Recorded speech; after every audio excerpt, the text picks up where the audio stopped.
باب دخول مکہ وغیرہ ہی، مکہ مکرمہ میں داخل ہونا، اس کے آداب۔ یہ انس بن مالک کی حدیث رضی اللہ عنہ ان رسول اللہ صلی اللہ علیہ وسلم دخل مکہ عام الفتح، کہ رسول اللہ صلی اللہ علیہ وسلم مکہ میں داخل ہوئے فتح مکہ والے سال، یعنی جس سال آپ نے مکہ فتح کیا، مکہ فتح کیا تو آپ مکہ میں داخل ہوئے کیسے؟ وعلی راسہ المغفر، آپ کے سر پہ خود رکھا ہوا تھا، لوہے کی ٹوپی جیسے ہیلمٹ آپ کے سر پہ رکھا ہوا تھا، کیونکہ آپ داخل ہوئے تھے ایک مجاہدانہ شان سے، جہاد کے لیے گئے تھے مکہ فتح کرنے کے لیے، تو آپ نے احرام نہیں باندھا ہوا تھا۔ اس سے ان لوگوں کا رد ہے جو یہ فرض قرار دیتے ہیں کہ مکہ میں داخل ہونے والا کسی بھی غرض سے داخل ہو احرام باندھ کر داخل ہو، آپ تجارت کے لیے آئیں، نوکری کے لیے آئیں، جب آپ داخل ہو رہے ہیں احرام باندھ کر داخل، لیکن نہیں، احرام شرط ہے اس شخص کے لیے جو عمرہ یا حج کی نیت سے، لیکن آپ کی نیت اگر تجارت ہے یا نوکری یا ملازمت ہے، جیسے اللہ کے پیارے پیغمبر داخل ہوئے جہاد اور قتال کے لیے تو آپ نے احرام نہیں باندھا ہوا، بلکہ آپ کا عادی لباس تھا اور سر پہ خود بھی تھا، وہ لوہے کی ٹوپی جو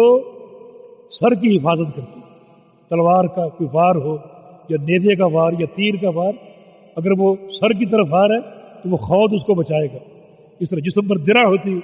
درع جو ہے جسم کی حفاظت کرتی ہے، تو اللہ کے پیارے پیغمبر درع میں ملبوس تھے اور سر پہ بھی آپ نے خود پہنا ہوا تھا۔ فلما نزعہ جاءہ رجل، جب مکہ فتح ہو گیا اور آپ نے اپنا خود اتارا، وہ ہیلمٹ اتارا، تو ایک شخص آیا، کہا کہ یا رسول اللہ صلی اللہ علیہ وسلم ابن خطل متعلق باستار الکعبہ، ابن خطل جو ہے وہ بیت اللہ کے غلاف سے لٹکا ہوا، قال اقتلوہ، فرمایا اس کو وہیں قتل کر دو، یعنی خانہ کعبہ کے اندر قتل کر دو ابن خطل کو، کہ وہ بیت اللہ کے غلاف کو پکڑ لٹکا ہوا۔ دراصل نبی علیہ السلام نے جب مکہ فتح کر دیا، مکہ فتح ہو گیا تو جو لوگ مکہ میں موجود تھے آپ نے اعلان کیا کہ جو شخص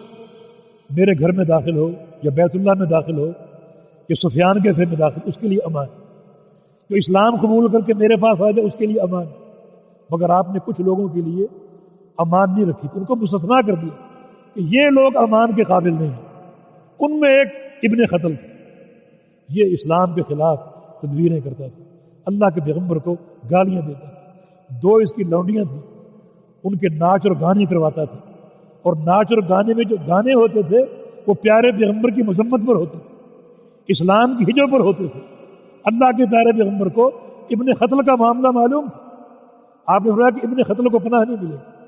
ابن خطل نے سوچا پناہ نہیں ملے گی، لیکن بیت اللہ ایک عظمت کی جگہ ہے، وہاں مجھے پناہ مل سکتی، تو بیت اللہ میں داخل ہوا اور خانہ کعبہ کے خلاف وہ پکڑ لیا، لٹک گیا